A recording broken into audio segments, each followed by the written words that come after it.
We live in a digital age. This phrase was said numerous times by people of all kinds. But what does it mean for us as students and professors, vital parts of the educational system? I see digitalization as a number of opportunities.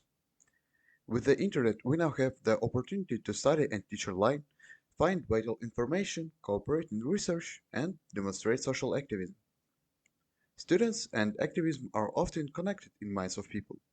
As a young, ambitious, and educated group, students are falling in all categories for those who are willing to make the difference. And a cancel culture became one of the methods to do so.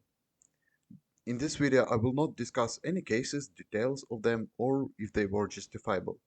My goal is to tell you in what ways cancel culture affects the educational facilities on examples of study publishing and teacher employment rate.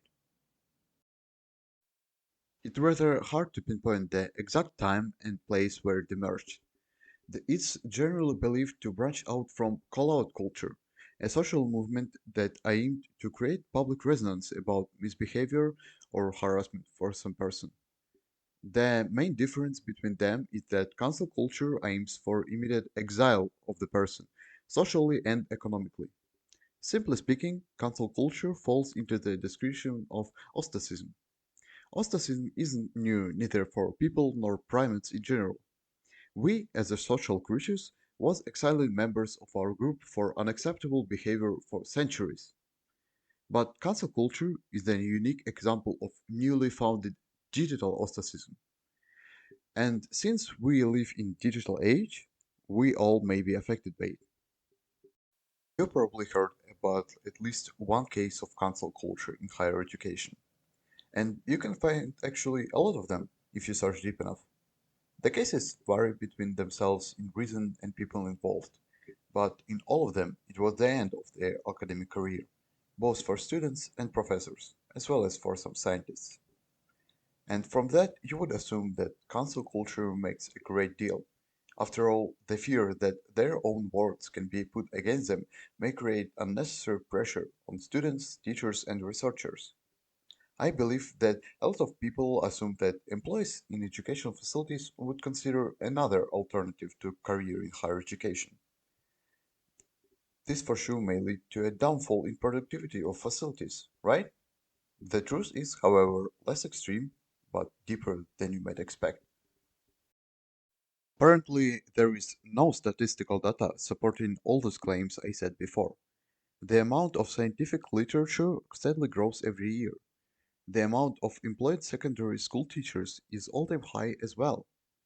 I tried very hard, but I couldn't find any evidence that would connect cases of cancel culture and any aspect of institutions' productivity. But statistics often can't paint the whole picture. With the ability to exile anyone comes fear that you could be the next one.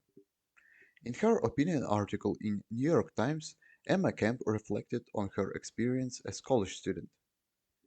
I heard fewer classmates speak up. Eventually, our discussions became monotonous echo chambers. Absent rich debate and rigor, we became mired in socially safe ideas. Cancel culture maybe isn't affecting scientific works directly, but might be threatening new ideas. In his research paper, Cancel Culture, Myth or Reality, Pippa Norris outlined the idea that people will be less likely to speak up their thoughts if their opinion is not supported by their environment. The scholar community is already having some issues connected to information distribution. As examples, you can count general critique of peer review or publishing bias. Self-censorship will only worsen the situation and will lead to stagnation. I encourage you, my dear viewer, to raise awareness of this problem at your local educational facility. Maybe you will be the one who makes all the difference. Thank you for watching. I hope this video was informative and somehow useful. Don't forget to check the sources and take care.